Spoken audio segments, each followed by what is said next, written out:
합니다.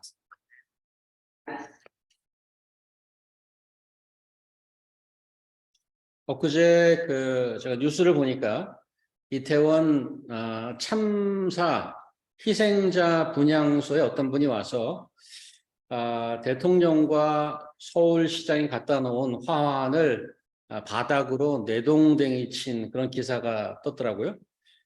경찰이 와서 제지하니까 이렇게 말했다고 합니다.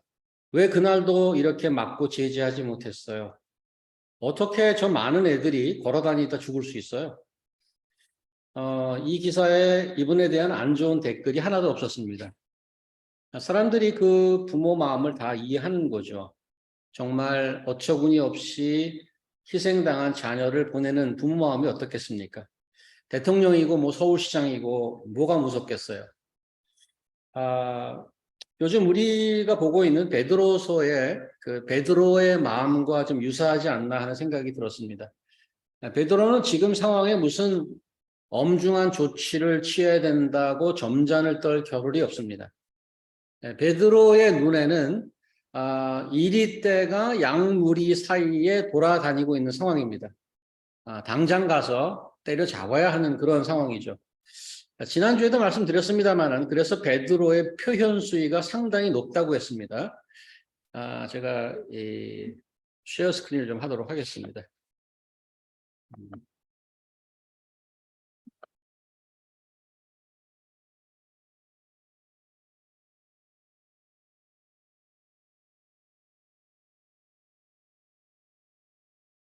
오늘 11월 6일이고요.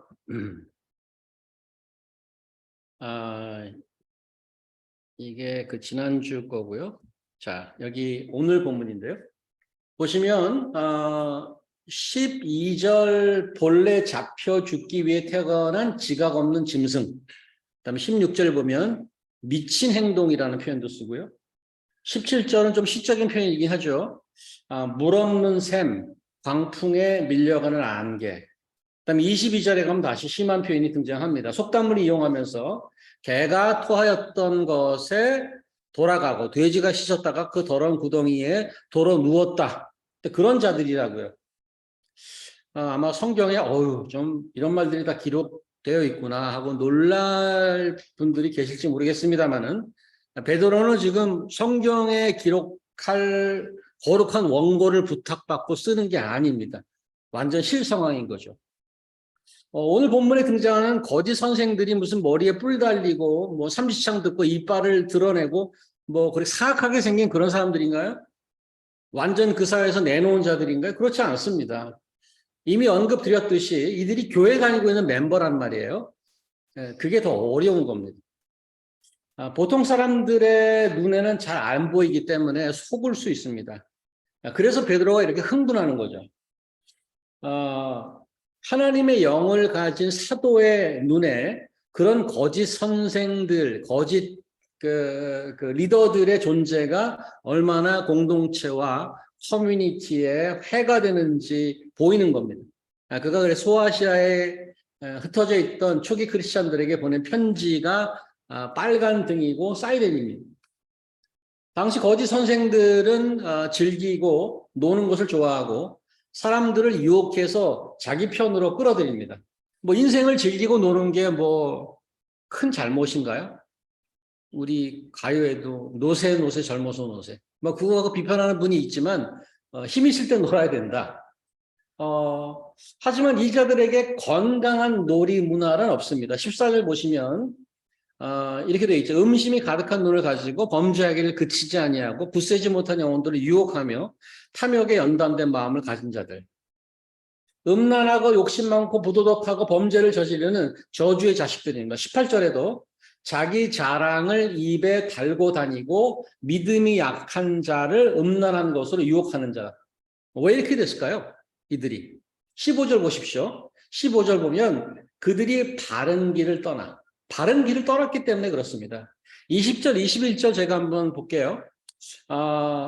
의의 도를, 만일 그들이, 여기 20절 보시면, 만일 그들이 우리 주 되신 구주 예수 그리스도를 알므로 세상의 더러움을 피한 후에 다시 그 중에 얽매이고 지면 그 나중 형편이 처음보다 더 심하리니 21절 의의 도를 안 후에 받은 거룩한 명령을 저버리는 것보다 알지 못하는 것이 도리어 그들에게 나으니라. 그리스도를 알고 바른 길에 들어와 보았고 의와 도를 알았던 자들입니다. 그런데 지금은 아무것도 모르는 처음보다 아예 더 나빠졌다는 거예요. 아마 이들은 온전히 회개하고 구원받는 것이 아니라 외형적인 모습만 갖추고 신자 행세를 하면서 다닌 걸로 보입니다. 분명한 것은 그리스도의 길, 옳은 길, 의의 길이 무엇인지 보고 듣고 머리로는 알았지만 거기까지입니다. 전심으로 돌이켜 회개하지 못하고 어정쩡하게 있다가 돌아서니까 상태가 처음보다 더 심각해진 거죠.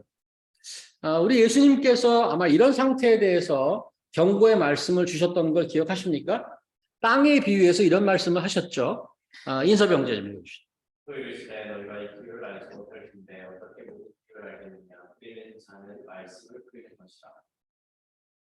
이 길가에 꾸며졌다는 것은 그 길을 가리킴이 있고 말씀을 들었을 때 사탄이 즉시 와서 그들에게 그릇은 말씀을 빼앗는 것이요. 또 이와 같이 돌파되 꾸며졌다는 것은 이들 가리킴이 그 말씀을 들을 때 즉시 기쁨으로 맞으나 그 속에 뿌리가 없어 잠깐 됩니다. 말씀을 인하여 환난이나 박해가 일어나는데 그 넘어지는 자요. 또 어떤 이는 아시던 길에 떨어진 자니 이들은 말씀을 듣기는 하되 세상의 염려와 재물의 유혹과 기타의 심히 도와 말씀을 막아 결실하지 못하게 되는 자요. 좋은 땅에 떨어졌다는 것은 그 말씀을 듣고 받아 30배나 60배나 100배의 결실을 합니다. 이 비유에서 대단히 중요한 포인트가 하나 있는데 반복되는 게 있죠. 말씀을 들었을 때, 말씀을 들을 때, 말씀을 듣기는 하되, 말씀을 듣고 다 말씀을 들었습니다. 그죠? 다 말씀을 듣고 이해하고 받아들였습니다. 근데 문제는 그 이후가 문제죠. 말씀을 들었지만 바로 잊어버리는 자, 마이동통 이런 말이 있죠. 그리고 말씀을 듣고 엄청나게 은혜 받고 기뻐했는데 사는 게 힘들어지니까 바로 넘어지는 경우. 지금 세 번째 경우는 역시 말씀은 잘 들었습니다. 그런데 자기가 들은 말씀과 싸움이 생기는 상황이 벌어집니다. 세상, 염려, 유혹, 욕심이 생겨서 거기에 지고 말죠. 베드로 사도가 지적하는 거짓 선생들은 이런 부류 중에 하나라고 보입니다. 말씀을 들은 것으로 시작하지만 결실하지 못하고 오히려 해충이 되고 말았습니다. 예수 그리스도에게 뿌리 내리지 못하면, 즉 길과 진리와 생명이신 이로부터 떠나면 그때부터 부패하기 시작합니다. 범죄를 저지르고 죄 짓고 음란한 삶을 살기 이전에 왜 그러냐 하면은 바른 길, 영원한 생명에서 떠났기 때문에 그게 시작된 겁니다. 그래서 어둠과 부패와 죽음의 길이 시작된 거죠. 자기들만 망하면 괜찮은데 커뮤니티의 독보섯이 되고 악성 바이러스로 변해버렸습니다. 믿음 공동체가 위험해지는 거죠. 이런 상황을 알게 된 베드로 사도가 교회에 경고 사인을 보낸 겁니다. 이런 자들이 있으니까 속지 말고 분별하라는 겁니다. 이게 교회가 막 생기기 시작한 1세기 기독교 초기에 벌어진 일이잖아요. 마치 갓 과일나무를 심었는데 그 첫 해에 벌레가 생기는 것과도 같습니다. 이 베드로가 관계했던 교회만 특별히 그런 것이 아닙니다. 다른 교회 상황을 한번 가보겠습니다. 소아시아 지방에 다니면서 선교 일을 많이 했던 사도 바울 있죠. 사도 바울이 에베소 교회를 떠나면서 마지막 인사를 하는 장면을 한번 보겠습니다. 에스더점이 보이시죠? 영이나 보라, 내가 여러분 중에 왕래하며 하나님의 나라를 전파하였으나 이제는 여러분이 다 내 얼굴을 다시 보지 못할 줄 압니다. 여러분은 자기 자신과 그런 병대를 잘 보살피라. 성령께서 그들 가운데 여러분을 공동하지 않고 하나님이 자기 피로 사신 교회를 보살피게 하셨습니다. 내가 떠난 후에 사나운 여러분에게 들어와서 그 영대를 사정없이 해치며 또한 여러분 중에서도 그와 같은 사람들이 일어나 그럴 때 그것을 가르쳐서 신자를 떼어내어 자기들을 따르게 할 것을 내가 안다. 그러므로 여러분은 정신을 차리고 내가 사는 혼자 공멸 쉬지 않고 각 사람을 눈물로 흡일하던 것을 되고 지금 내가 하나님과 그 은혜의 말씀에 여러분을 부탁하노니 그 말씀이 여러분을 위해 든든히 세우사 거룩하게 하시는 이런 모든 자 가운데 기여 있게 하십니다. 이 말을 하며 무릎을 꿇고 그 모든 사람들과 함께 기도하니 자 크게 울며 바울의 목을 안고 입을 맞춥니다. 이 장면을 읽을 때마다 좀 코끝이 좀 찡해지죠. 이제 그 사도 바울이 예루살렘으로 가려고 그래. 예루살렘에 가면 유대인들이 유대교 지도자를 기다리고 있죠. 이놈을 잡아야지.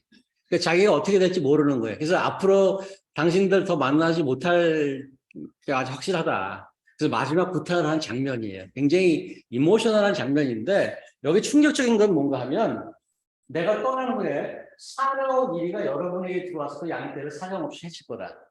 더 충격적인 게 여기가 여러분 중에도 그와 같은 사람이 일어날 거다. 지금 장로들이랑 얘기하는 거예요. 장로들이랑.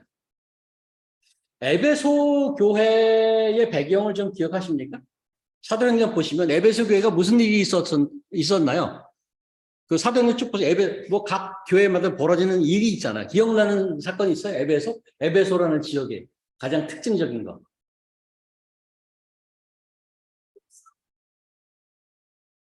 에베소는 그 항구 도시면서 아르티메스 신전이 그 고대 7대 불가사의 중에 하나라는 그 파르테논 신전보다 몇 배? 7배가 더 커요, 그게. 엄청난 신전이 있는 그런 데입니다. 어서 오십시오, 현자님. 지금 베드로서에 나온 베드로가 그 관계한 교회만 그런 일이 벌어진 게 아니에요. 이미 그런 일은 초대교회 전역으로 마치 바이러스처럼 쫙 펴져 있었단 말이고요. 그 사도는 이미 그 조짐을 인식하고 있었습니다. 너희들 중에 그런 자가 나올 거야. 충격이죠. 그 사도 요한이 쓴 그 요한 1서에도 보면 거기에 거짓 선생, 심지어 거짓 그리스도, 적그리스도의 존재를 언급하고 있는 것을 볼 수 있습니다. 이게 당시에 교회에 아주 심각한 문제였단 말이죠. 지금 2000년이 지났어요. 지금도 유사한 문제는 기독교에 많이 존재하고 있는데 다른 건 뭔가 하면 그런 거짓 선지자, 거짓 선생들의 현상이 이제 아예 대놓고 해요. 몰래 하는 게 아니에요. 그들이 자기 조직이 발전했죠. 통일교, 신천지, 구원파, 신앙촌, 여호와의 증인, JMS, 이 양반은 정명석은 요즘 감옥에 그냥 늘 들어갔다 나갔다 하는.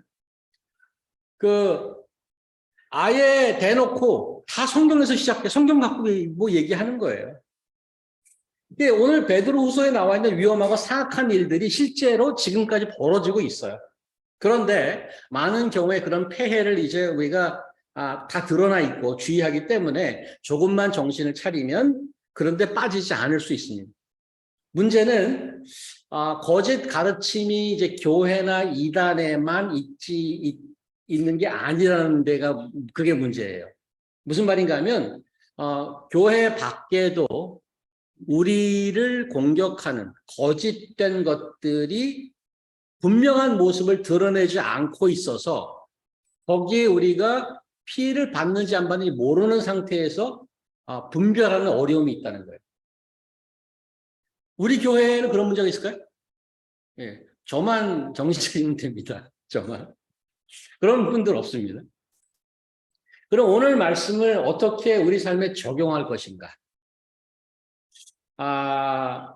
원초적인 고대 시대에는 의식주와 안전만 보장되면 태평성됩니다.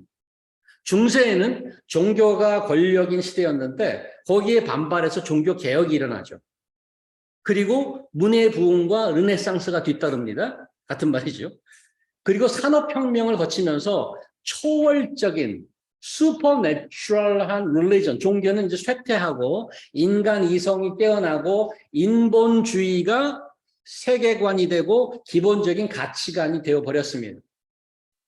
과학과 기술이 발전하면서 세상은 가히 파라다이스라고 할 수 있을 만큼 혁명적인 수많은 것들이 발명되었죠. 제 기억, 우리 생에 엄청나게 많은 것들이 새로 나오지 않았습니까? 저는 그 마이크로웨이브가 처음 나올 때 완전 신세계. 마이크로웨이브 처음 나올 때, 이야, 이거 뭐 무슨 후라이팬이고 이거 다 필요 없어, 그냥. 옛날에 우리 어머님들이 찬밥이 남으면 그걸 어떻게 데워졌는지 기억하세요? 마이크로웨이브가 없을 때. 찜기에 쪄줬어요. 찜기에.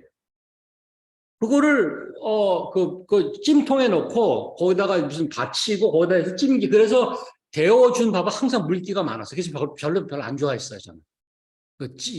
찬밥을 이렇게 해주면. 마이크로웨이브 나오니까 이건 신세계. 마이크로웨이브 뿐입니까? 자동차, 전기, 비행기, 컴퓨터, 인터넷. 처음에 호주에서 제가, 투어 가이드를 하는데, 그때 처음으로 뭐예요? 거기는 모바일 폰이라고 그러죠. 한국은 핸드폰이라고 그러고, 여긴 셀폰이라고 그러는데, 그 이전에 처음에 부자들의 일종의 마크라 배지 같은 게 자동차에서 카폰이었어요. 카폰 이렇게 딱 이렇게 이게 약간 스프링 같은 거에서 이렇게 받고 있으면 와, 대단하다. 사장님인가 보다. 근데 카폰이 벽돌만 하잖아요, 그게. 나중에는 사람들이 그걸로 농담을 하죠. 저거는 통신수단이 아니라 호신수단. 이건 사람 오면 깔라고. 네. 무기다. 이렇게 벽돌만 한 거. 지금은 요만해졌잖아요. 접기도 하고. 옛날에 각자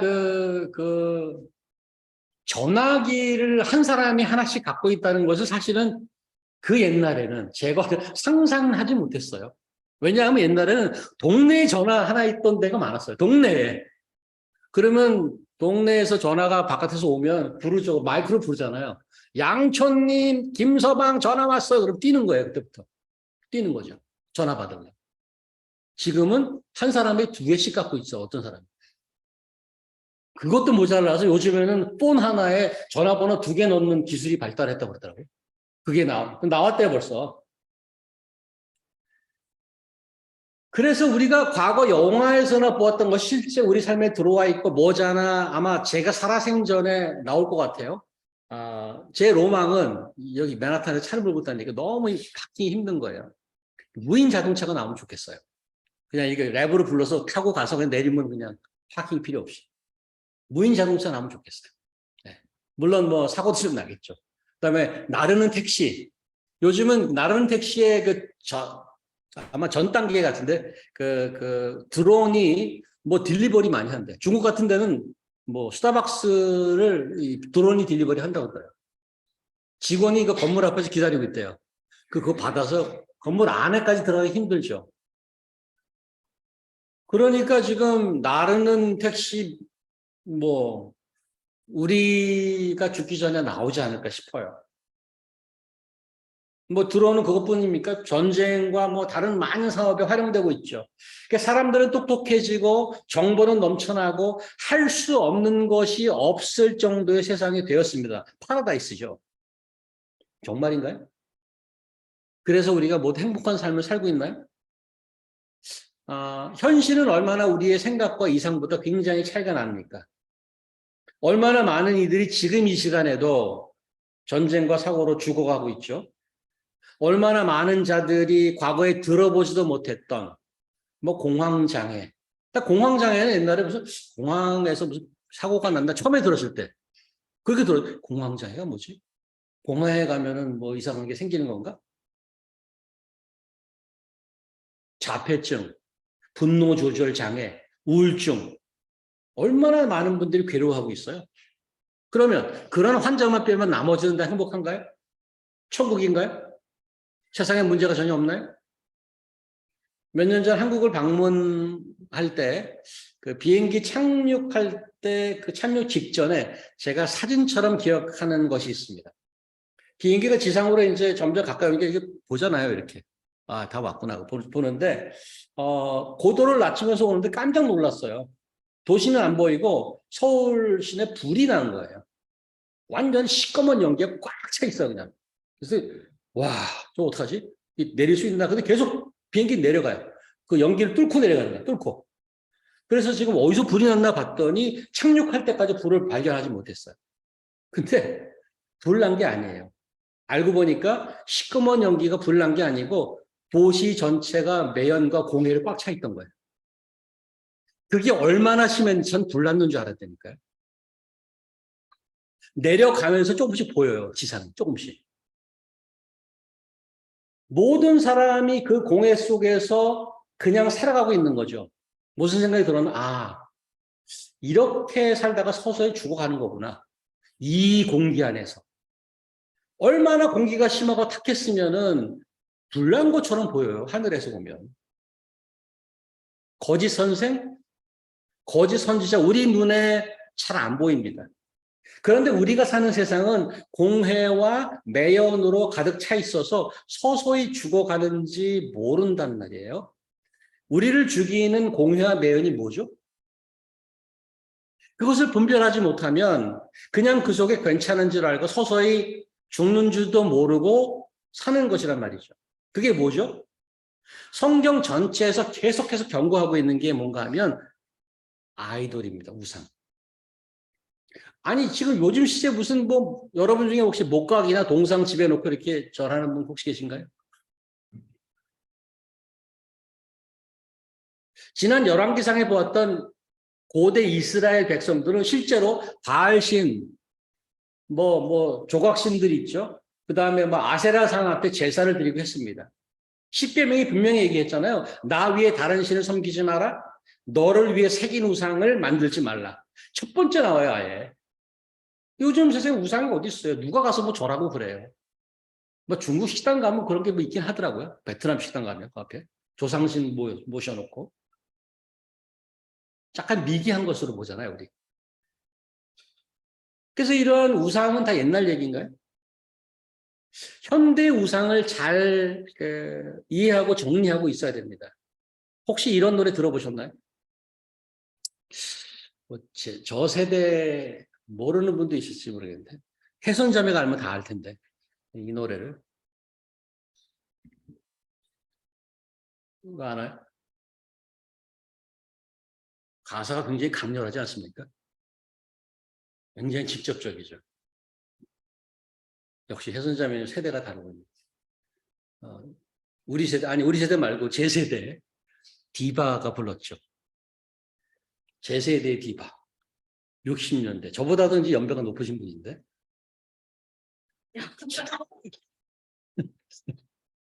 패튀김에 그대 없이는 못 살아라고. 좋아해. 좋아해. 당신을 좋아해. 저 하늘에 태양이 돌고 있는 한 당신을 좋아해. 이게 완전 빅히트의 곡이었어요. 멜로디는 들어보셨나요? 전혀. 야, 정말 세대 차이 나는군요. 이 명곡을 모르시다니. 저 하늘에 태양이 돌고 있는 한. 가사 정말. 밤하늘에 별들이 반짝이는 한 당신을 좋아해. 이 정도는 돼야 사랑한다고 할 수 있지 않나요? 이게 바로 뭐예요? 세상 종말이 올 때까지 당신을 사랑한다. 그런 고백이죠. 최진자매 이 정도 불타는 사랑 자주 생생하게 기억나요. 에스더 자매님은 우리 성모 형제가 이 정도 노코멘트. 인섭 형제가 아마 그지 않을까. 이 정도 되지 않을까. 그대 없이는 못 살아. 나 혼자서는 못 살아. 사실 우리는 우상이 뭔지 잘 이해하고 있습니다. 그 정의를 알죠. 우리는 다. 하나님의 자리를 대신하고 있는 것이 우상이라고 딱 정의하고 있습니다. 비록 절하거나 그러지 않아도 내 삶에 하나님을 대신하는 뭔가 있으면 그게 우상이다. 좀 더 실감남을 표현을 쓴다면 우리가 살면서 그것이 없으면 내 삶 전체가 무너지는 것이 있습니다. 그것.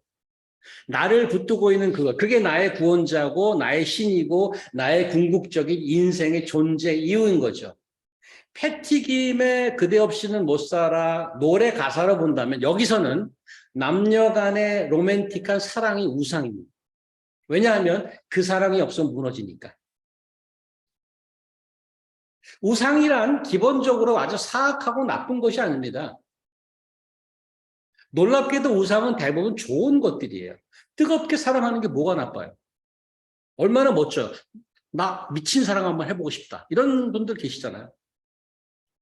혜선자매 지금 그거 하고 있잖아요. 나 미친 사랑 한번. 나 미쳤어 정말. 완전 미쳐버렸어. 미친 사랑. 그런데 그 사랑이라는 게 인생 최종 목표고 그 사람이 아니면 난 못 살아. 저 여인이 아니면 내 삶이 다 무너져. 그런 거라면 그게 정말로 의미 있고 진실한 멋진 사랑일까? 그게 정말 바람직한 사랑일까? 사랑이 왜곡되면은 신이 되어버립니다. 그런데 그 신은 나를 올가매고 거기에 모든 것을 바치고 희생하고 예배하는데 나는 자유롭지 못한 거예요. 성경은 그것을 우상이라고 합니다. 왜냐하면 그 사랑이 나를 구원해 주지 못하기 때문에. 남편과 아내가 너무너무 사랑해서 당신 없으면 나 못 살아 할 정도로 뜨거운 사랑이면 참 놀라운 사랑이겠지만 만약 한 사람이 먼저 세상을 뜨면 나머지 한 사람은 어떻게 살아야 되는 건가? 죽어야 되나요? 두 사람이 최선을 다해서 사랑하지만 하나님보다 더 사랑하면 문제가 되는 거죠. 혼자 될 때 누가 날 살리겠어요? 우리 한국 분들에게 많이 나타나는 또 현상이 있는데 자식 사랑입니다. 자식 사랑. 똑같은 원리로 자식이 우상이 되는 가정이 얼마나 많아요. 우리 첫째 없으면 난 못 살아. 우리 딸 없으면 어떻게 살아? 그 자식이 신이 돼버리면 다른 관계까지 부작용을 일으키지 않습니까? 잘못하면 그 자녀 때문에 부부관계도 깨지고 다른 자녀와 관계도 안 좋은 영향이 있을 수 있습니다. 근데 무엇보다도 현대사회에 우리가 경계해야 될 가장 큰 아주 강력한 우상이 있죠. 뭐죠? 여러분과 우리가 짐작하다시피 돈입니다. 돈이 나빠요? 돈 자체는 가치 중립적입니다. 돈이 많으면 할 수 있는 일이 참 많습니다. 돈은 우리의 삶을 편하게 하고 윤택하게 하고 문화생활을 즐길 수 있게 하는 가장 확실한 수단 아닙니까? 근데 문제는 돈이 수단에서 목적이 되고 그 목적이 신이 되어버리는 거죠.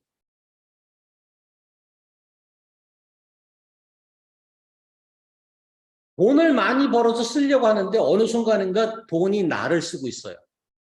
내가 돈 때문에 소비됩니다. 가족이 파괴되죠. 왜 그렇게 되죠? 돈이 내 삶에 신의 자리에 앉아있기 때문입니다. 뭐 그런 예는 부지기수입니다. 부지기수입니다. 제가 들은 얘기, 롱아일랜드에서 목회할 때 들은 얘기예요. 다른 목사님 누구한테 들었는지 모르겠는데 그게 뭐 넉넉하지 않은 분이 이민 와갖고 플러싱에 사는데 세탁소를 하신 거예요. 단칸방에 내 식구가 자녀 둘 놓고 뭐 살부딪히면서 행복하게 열심히 살았어요. 조금씩 돈을 모아서 결국에는 그 단칸방에서 롱아일랜드로 이사 갔어요. 큰 집으로. 성공한 거죠. 수영장 딸리고 모두 다 방 뭐 4개, 5개 각 방 다 쓰고 그래서 괜찮았어요. 비즈니스가 잘 되니까 가게를 하나씩 둘씩 늘려갔습니다. 가난한 시절 다 갔죠. 다 가고 세탁소 여러 개를 경영하는 사장님이 되셨습니다. 구제에 돈이 쌓여가죠. 그러는 동안에 아이들이 죽어가는지 몰랐어요. 자녀가 필요한 건 다 해줬습니다. 돈이 있으니까. 그런데 바빠지고 사업을 하다 보니까 아이들에게 갔던 부모의 손길, 눈길이 점점점 줄어드는 겁니다. 아이들이 마약을 하는 거예요. 돌이킬 수 없는 길을 가고 맙니다. 성공과 구원을 돈만 많이 벌면 다 잘 될 줄 알았는데 그게 그 돈의 신을 믿고 희생하며 경배하면 모든 것이 잘 되고 구원받을 줄 알았는데 결과는 반대였습니다. 하나님의 자리를 차지하는 돈신 그게 무너지니까 모든 게 같이 무너지고 말았습니다. 요즘에 방송에 종종 나오는 박수홍 씨라고 있죠. 방송인. 개그맨 출신. 그 박수홍 씨의 이야기가 얼마나 가슴 아픈지 몰라요. 거기는 여러 가지가 얽혀 있는 것 같아요. 가족 사랑, 자식 사랑, 잘못된 자녀 사랑. 아버지가 뭐 박수홍 씨를 막 발로 차고 그랬거든요. 장남을 살리느라고. 근데 거기도 돈이 끼어 있죠. 돈과 자식 그런 우상이 막 섞여 있는 그런 케이스예요. 얼마나 슬프고 비극적인지 모릅니다. 사랑, 자식, 돈 외에 우리가 인식하지 못하는 얼마나 많은 우상이 우리 안에 들어와 있는지 모릅니다. 하나님보다 사람에게 인정받기를 더 원하고 나의 어떤 결정 앞에서도 하나님의 말씀을 생각해 본 적이 없고 내가 무엇을 먹고 무엇을 입고 어디에 살든지 주를 위해서 해본 적이 없고 사람들에게 인정받는 것이 여러분을 구원해 주던가요? 여러분의 결정이 늘 최고의 결과를 가져다 주던가요? 여러분이 해보고 싶은 일, 선호하는 방법을 취하지 못해서 무너진 날들이 기억나시나요? 우리가 인식하지 못하는 그런 우상들 때문에 나도 모르게 점점 그 안에서 죽어가는 건 아닐지. 어떻게 해야 되죠? 무엇보다도 우리 안에 숨겨진 우상을 찾아내야 됩니다. 여러분 한번 생각해 보시기 바랍니다. 온라인으로 예배 드리는 우리 성도님들도 한번 생각해 보시기 바랍니다. 내 삶 속에 하나님보다 더 앞서 있는 것은 없는지, 나 그거 없으면 난 무너져. 그런 거는 없는지. 그게 바로 우상입니다. 그게 바로 우리를 속이고 무너뜨리는 거짓 선생들입니다. 그게 바로 우리를 사로잡는 공중 권세 잡은 통치자의 권세자들입니다. 그런 가면을 쓰고 우리를 속이는 겁니다. 그것을 드러내고 싸워야 되는 겁니다. 이길 자신 있으세요? 그거를 이거 맞는데? 거기에 이길 자신이 있나요? 내 영을 붙들고 나를 조종하고 나를 노예로 만드는 거짓신, 거짓 우상들을 물리치고 승리하실 자신 있으십니까? 세진자님. 너희가 사랑으로 그리스도와 함께 장사되고 또 죽은 자들 가운데서 그를 일으키신 하나님의 역사를 믿음으로 말미암아 그 안에서 함께 일으키심을 그나느니라. 또 범죄와 육체에 부활되고 죽었던 너희를 하나님이 그와 함께 살리시고 우리의 모든 죄를 사하시고 우리를 것으로 거스르고 불리하게 하는 것으로 쓴 증서를 치우시고 대하여 사십자를 묶어주시고 통치자들과 권세들을 무용하여 부정수 버리고 성시고 십자가를 거기에 붙이십니다. 나를 속이고 붙들고 있는 통치자, 권세자, 우상이 그런 가면을 쓰고 있는 겁니다. 그런 우상을 물리치는 방법은 딱 한 가지입니다. 그리스도의 복음, 십자가예요. 그가 나를 대신하여 돌아가셨습니다. 우리를 붙들고 있는 모든 우상들, 권세자들, 통치자들 십자가에 못 박고 우리를 살리셨습니다. 그리스도 예수와 함께 동행하며 그를 주님으로 믿고 신뢰하는 것만이 구원이요 생명입니다. 오늘 여러 가지 말씀을 들었습니다. 한번 말씀을 기억하면서 생각해보는 시간, 또 좀 기도하는 시간을 갖도록 하겠습니다. 오늘은 내 안에 우상은 뭐가 있을까? 내가 정말 평생을 시간과 정성을 들여서 추구하고 있는데 그것 정말 없으면 나는 무너져 하는 뭐가 있을까? 그것을 찾아내고 드러내고 고백하시기 바랍니다.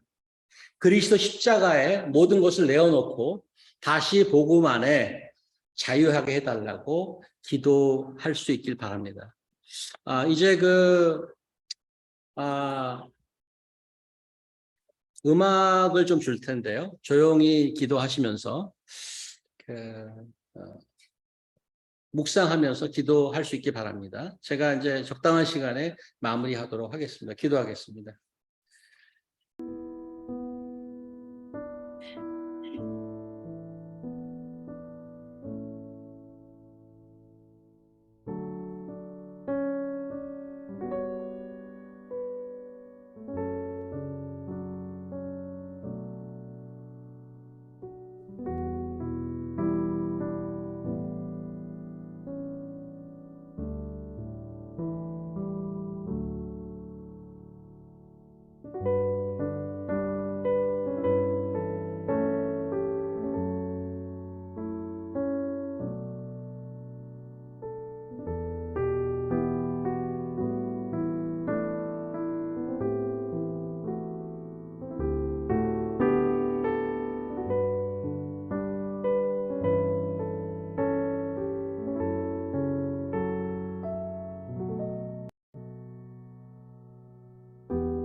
합니다. 하지만 그 모든 것들이 하나님을 대체할 수 있는 것은 없습니다. 그것을 잊고 그것을 따라가고 결국엔 그것이 나의 신이 되어버리는 충격적이고 어리석은 인간이 되지 않도록 하나님 인도하여 주시옵소서. 자신의 몸을 바쳐서 저희를 구원하신 예수 그리스도, 그 복음의 진리 안에서 진정한 자유를 누릴 수 있는 저희들 될 수 있도록 도와주시옵소서. 하나님께서 허락하신 모든 것들을 감사하고 누리되